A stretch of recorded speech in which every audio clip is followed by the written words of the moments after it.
previous class. Are you able to see my screen? Yes, sir. So what you have to do is this picture is very important. It shows embryology. Remember last time I have shown you. Please remember to memorize this picture. This picture is very important. This will tell you from where the thyroid is developing, where superior thyroid, inferior parathyroid, superior parathyroid, thymus, and ultimobranchial bodies. All these, how they are developing, is shown very well in this picture. Remember? Then last class I discussed about the triangles, which are important. You have to remember these triangles. What is this? Anyone from roll number 1 to 10? Anyone? Roll number 1 to 10. Afrin, are you there or not? Afrin Fatima. Yes, sir. Now what is this spelling?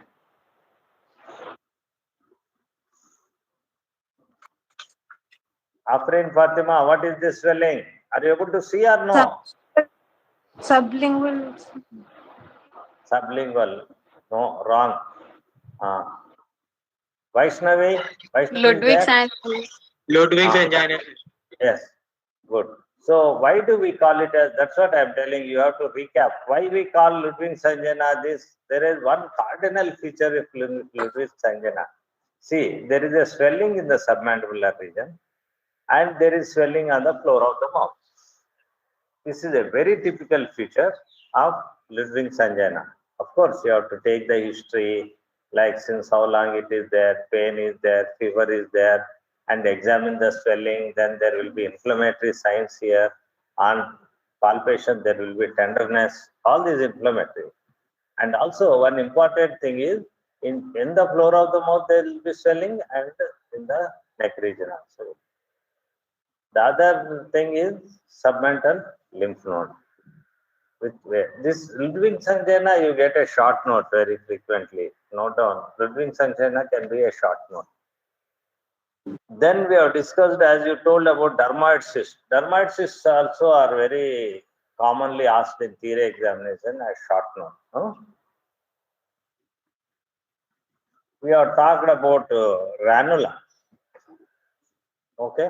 Anyone from roll number 10 to 20? 10 to 20. You tell me what is the, anyone who is there between 10 to 20? Anyone between 10 to 20 roll numbers? Oh. Anusha, you are there or not there? Yes, sir. Then why you are not responding? I am asking from 10 to 20. What is your roll number? 11, sir. Why you are not responding? Huh? Okay, tell me what is this spelling? Probably, what is your diagnosis? It's a ranula. Correct. Okay, ranula. For every swelling, there will be one very prominent, characteristic, typical feature. What is this? What is a typical characteristic feature of ranula? So call it as ranula. Tell me. Present at the base of mouth and it extends into the neck. Yes, it may extend into the neck. Yes, it may present in the floor of the mouth. What is the special feature of this? Why you call it as ranula? Why not dermoid?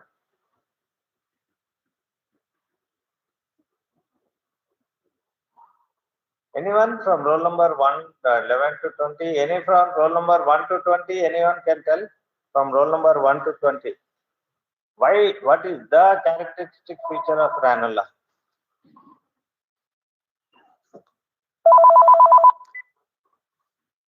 Hello, sir, class 1. The characteristic feature.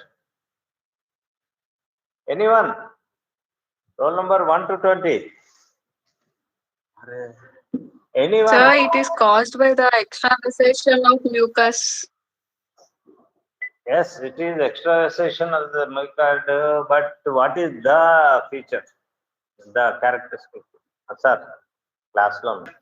What is the characteristic feature? How it look like? Is it look like red color, fluid fluctuation is present or absent? It is translucent fluctuant. Pseudocyst, sir. Cystic, translucent, fluctuation, bluish color will be visible. Translucent, fluctuation is present. If it is a plunging ranula, even you can have a cross fluctuation, right? Ranula is one of the common short note questions you get in the theory, right? Of course, this is suboid bursa. This is about the another important swelling which we have discussed is thyroglossal cyst and thyroglossal fistula. This is one of the common things which we ask in the theory and practicals also. You know about thyroglossal cyst, the embryology, you should write about the embryology also, thyroglossal cyst, from where it will start, etc. And how thyroglossal fistula is formed, right? And what is the characteristic feature which is special for thyroglossal cyst clinically? Why do you say it is thyroglossal cyst? Anyone from roll number 1 to 20? Roll number 1 to 20, The anyone? movement of swelling by during swallowing and movement of swelling with while protrusion of tongue, sir. Correct. Agreed.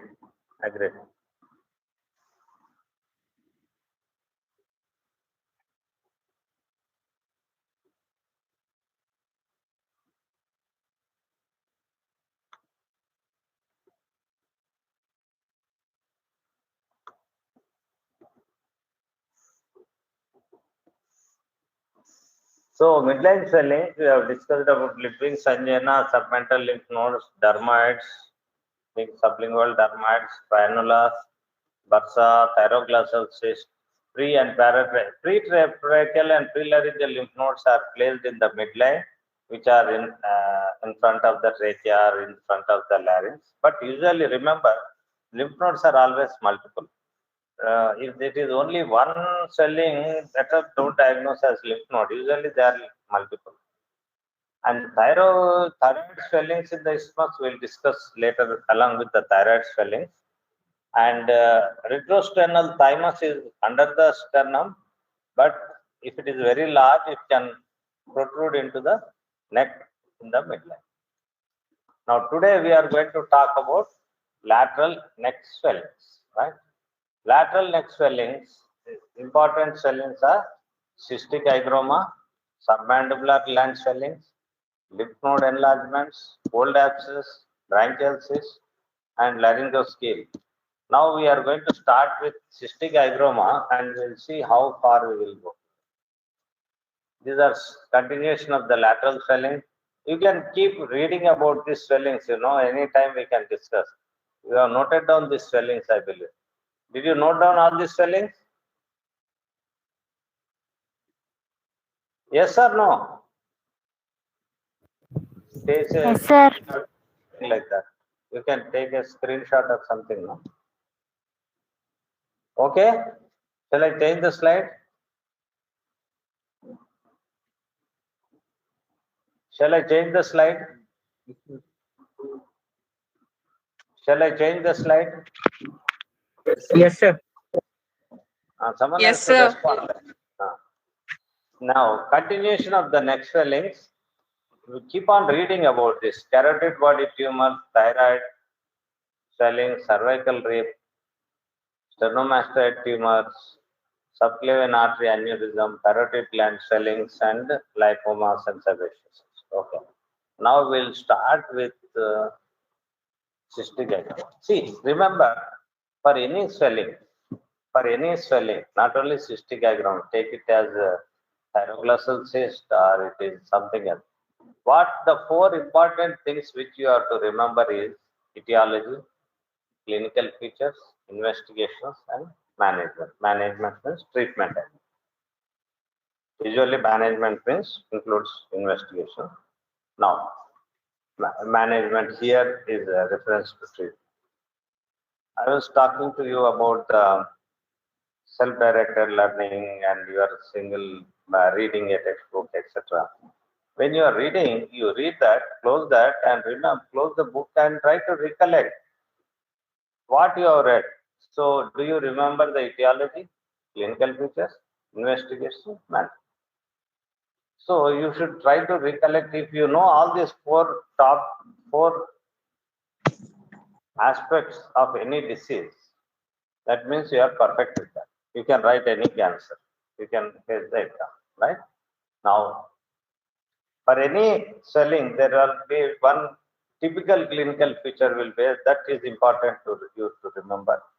Is basically a congenital developmental anomaly where when the development of the lymphatic system is occurring, some of the lymphatic channels and spaces, these spaces are failed to get connected to the main ductal system. So when they fail to get connected to the main ductal system, this lymphatic cysts will remain like there and they gradually increase because they are not connected to the main ductal system. Lymph is not going into the main ductal system. So they start enlarging. That depends upon how much is the defect, etc. So there may be a small swellings presenting in the neck like cystic hygroma. There may be very large swellings which may be bigger and bigger than the head size of the head. So they say that even they can cause an obstructed level. So this the size again depends upon the extent to which the obstruction. Typically, the swelling is very soft. History is that it is from the time of birth or immediately after birth they notice parents, and typically it is a very soft swelling. Fluctuation is present. Again, the fluctuation depends upon the internal septae. It is usually septae are present, multiple cystic swellings are present. If the cysts are large, fluctuation is very clear. If cysts are small cysts are there, fluctuation may not be. But it is a soft cystic swelling with a brilliant transillumination present. If you put a torch, see the right side picture shows that the red one is a brilliant transillumination is present. Okay. So, what is the treatment? Investigations are ultrasound scan is the diagnostic investigation which shows the fluid cyst, and treatment. Treatment again depends upon what are the findings. Sometimes the swellings are small, subcutaneous, for which we do complete excision. Complete excision is the treatment. But what happens? Sometimes these lymphatic cysts are multiple. They extend into the muscular plates. They extend into the muscles, into the fascia, into the vital structures, where the complete excision may not be possible. When complete excision is not possible, we do consider injection of sclerosing agents to elicit inflammation and cause fibrosis, and fibrosis will heal. So, primary treatment is complete excision, and when the excision is not possible, when it is extending into the vital structures or muscular planes, we do use sclerosing agent. Okay. Now, the same thing is again written here. It is a revision for you. Usually, in neonatal or infancy, cysts are filled with clear lymph, right? With a single layer of epithelium on the cyst, usually in the neck, submandibular, floor of the mouth, etc. Compressible. One of the typical clinical feature is it is compressible. That means you can displace the fluid. It will go into other cysts or deeper structure. When you release the hand, again it will come. Cough impulse may be present depending upon the extent of the swelling. If it is extending into the neck, extending into the chest, then the cough impulse is very prominent. And typically, because we are seeing a child, mother says that when child cries, the size will increase in size. That means it is connected to the chest wall. The characteristic is brilliantly transillumination present. Ultrasound is the investigation of choice, which shows the extent of the swelling and also if there are any extensions into the neck. Definite treatment is complete excision. Of course, sclerosing agents are also used. So, any questions now on that? Important cystic hygroma, we see it as a short note coming in the exams frequently, right? Are you able to hear me? Yes, sir. Roll number, okay. Roll numbers 20 to 30. Anyone can respond. Roll numbers between 20 and 30. So what Yes, is sir. can you tell me one typical feature of cystic hygroma? Sir, it is a congenital abnormality which may be present from the birth due to defect in lymphatic system. Yes, It is very soft, compressible, and has a brilliant transillumination, sir. very good, very good. Just remember these 4 or 5 points in the exam. You can easily write the exam because we frequently see this being given as a short note, cystic hygroma, short note. Okay, good. We'll move forward now. We are going to talk about submandibular swellings. Submandibular swellings, as you know, what we mean is the swelling in the region of the submandibular area, triangle. What are the two important swellings which can be present in the submandibular area are, one is submandibular salivary gland, another is submandibular lymph nodes. These are the common. So, submandibular salivary gland, first we will talk. Right? So, typically, you will see like this swelling which is there in the submandibular region, right? Now, the swelling may be associated with some other symptoms. So you have to take a detailed history where they will give history of swelling. Then you will ask you how the swelling has appeared and precipitating factors, enhancing factors, all those. So they may give a history that the swelling increases in size when they are chewing food, or pain will there and pain increases with taking food. That will typically lead you to submandibular salivary gland. The second swelling is submandibular lymph nodes. Submandibular lymph nodes are usually multiple, and on physical examination, these submandibular swellings are usually firm in consistency, and when you are palpating, you have to do bidigital examination. What is bidigital examination? You will put one finger on the swelling, one hand, left hand, and another finger will go into the oral cavity. And you will palpate in the oral cavity if this swelling is palpable or not. Typically, if it is a submandibular salivary gland, we can palpate it in the oral cavity through at the posterior aspect of the floor of the mouth. At the posterior aspect of the floor of the mouth, we can see the swelling. Palpate by digital palpation. So when this is the important point where you can differentiate between the submandibular salivary gland and submandibular lymph nodes. Submandibular salivary gland is bidigitally palpable because it extends posterior to the mylohyoid muscle. So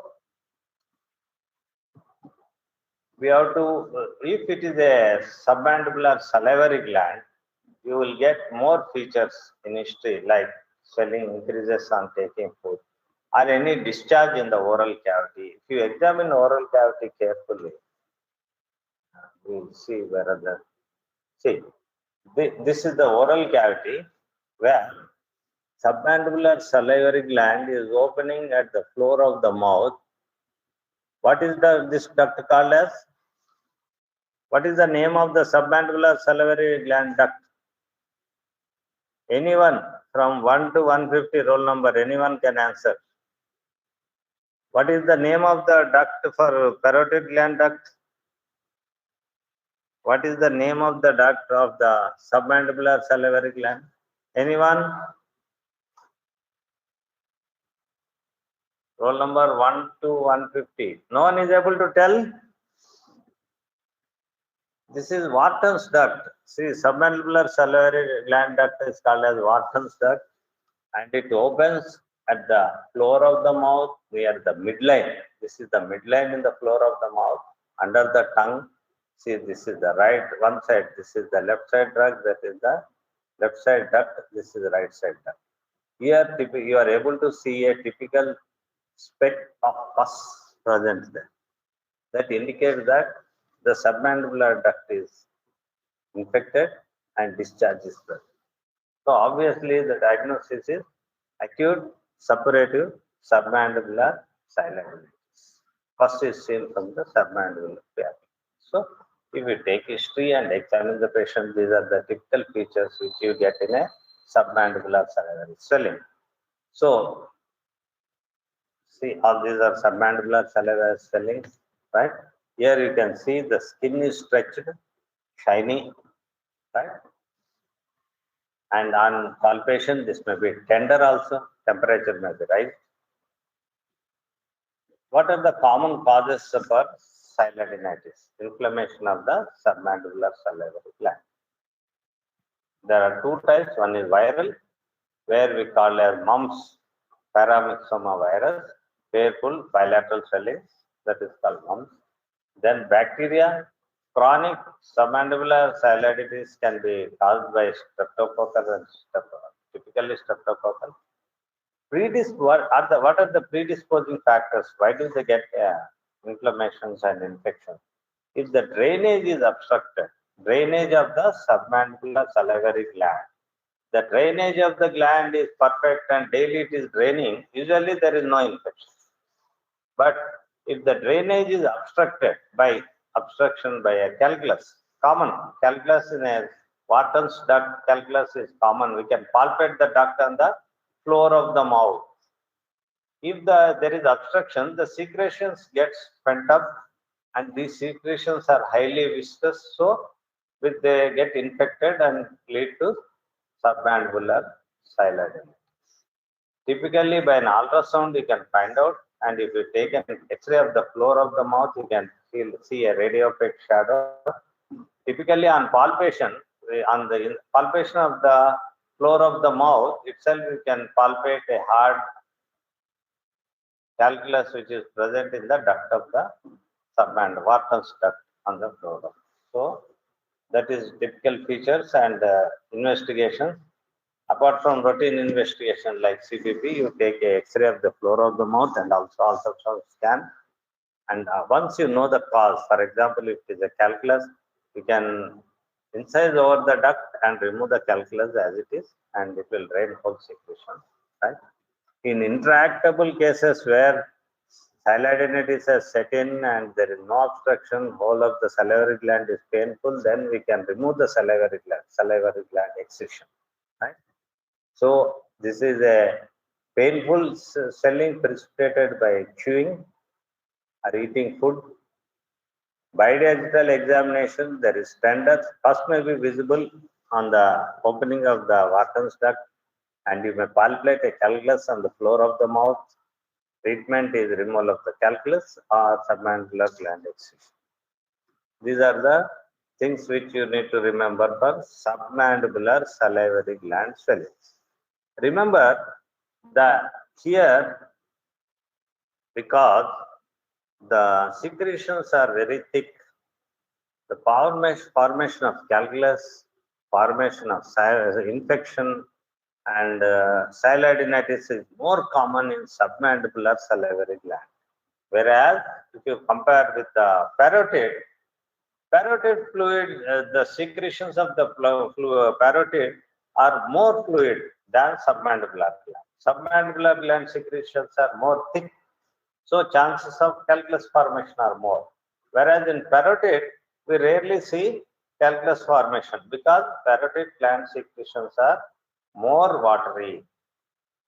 So we see more cases of parotid gland tumors, like swellings in the parotid are more commonly diagnosed as tumors, right? Rather than in submandibular gland, tumors are rare. Obstruction and sialadenitis is more common, right? Now, we'll move forward. You can see some pictures. This is the same picture which I have shown you earlier. which shows a clear opening in the floor of the mouth with a typical pus coming out of the tip of the opening of the water duct.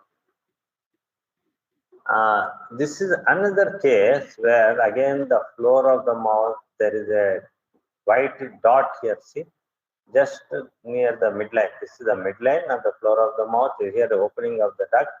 Again, one bead of pus is seen there. This is also infected submandibular salivary gland. Swelling in the submandibular region. Now we have to differentiate between a submandibular gland and a lymph nodes, right? Multiple lymph nodes are usually multiple. This is the steps in, this is submandibular gland, steps in excision of the submandibular salivary gland, which we make a horizontal incision and go beyond the omohyoid. This is the omohyoid muscle which you are seeing. This is the excision of the submandibular gland, right? Now, we have discussed about cystic hygroma, we have discussed submandibular salivary gland. Now we will go to the lymph node enlargement. Very, very important. Lymph node enlargements are very important. So we'll move. Can anyone tell me 1 or 2 points in submandibular salivary gland swellings? How to identify a submandibular salivary gland swelling, differentiate it from a lymph node? What are the typical features? Any 1 point, can anyone tell? Anyone from roll number 1 to 150? Are you able to hear me? Yes, sir. Tell me, anyone can tell. What is the typical 1 or 2 features in submandibular salivary gland swelling? Yes? Sir, lymph nodes are multiple Yes. and they can be differentiated from salivary gland by bidigital examination. Very good. The salivary gland can be palpated from the oral cavity. Yes. And the calculi in the duct also can be palpated. Very good. And on ultrasound, radio-opaque calculus may be seen. Okay, good. Okay. So that is the about submandibular salivary gland. Now we will go to the lymph node enlargements, which is very, very, very important. Lymph nodes in the neck, one of the commonest swelling, because you will get definitely a lymph node in the neck as a short case or as a short note in the theory. So very important, lymph node enlargements. Now, if you see, these are the different groups of lymph nodes which you have to remember. The most important parts, you know all the triangles, because if you know all the triangles, it is the same in the lymph nodes. See, these are the submandibular, submental. These are the jugular group of lymph nodes are very, very important. This jugular group are again divided into 1, 2, 3, depending upon the level of the lymph node. This is jugulo-digastric lymph nodes. They drain into the pharynx. So these are the very important lymph nodes. Deep cervical lymph nodes, that are upper part.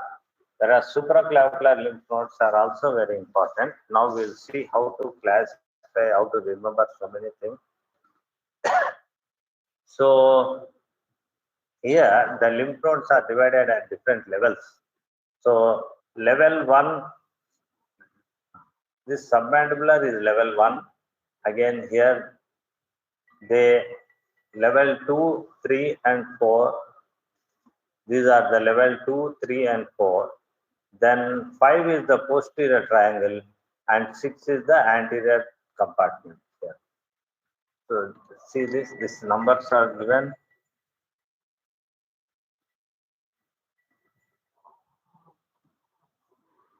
Phones are ringing. Okay. Okay. Now the group 1 is submandibular and submental lymph nodes. They come under group 1. Group 2 is again jugulo-digastric group of lymph nodes where they are present at the angle of the mandible and they are along the internal jugular chain. This is the group 2. Below that is group 3. Below that is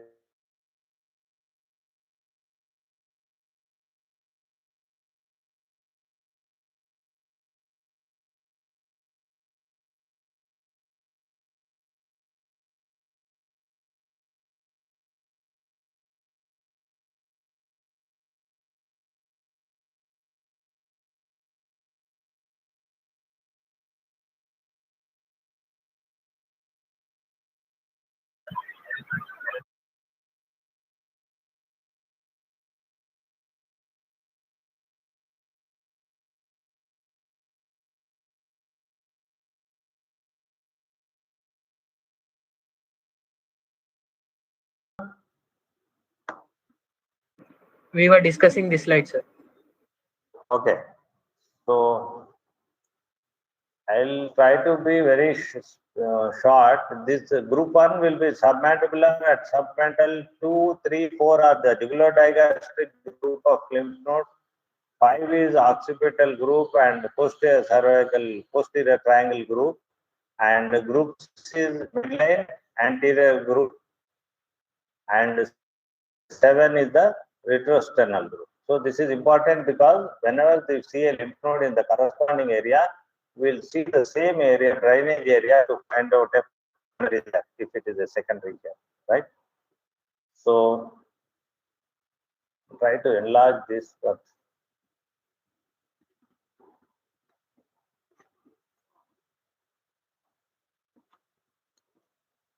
So we are talking, did you see this slide? No?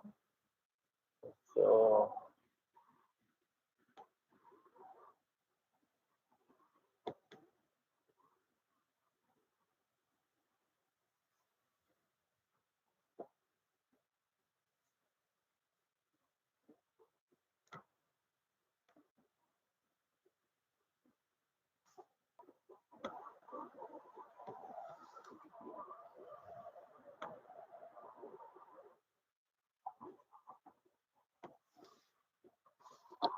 is anyone able to hear me or not? Yes, sir. Yes, sir. Tell me, anyone is able to hear me or not? Yes, sir, we can hear you. Yes, sir. Then why you are not responding? I'm thinking I got disconnected. What is your next class today after 12 o'clock? General medicine, sir.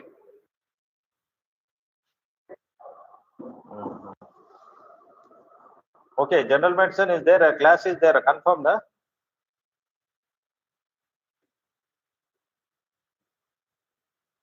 Okay, this class is supposed to be from 11 to 11:50 or 11 to 12?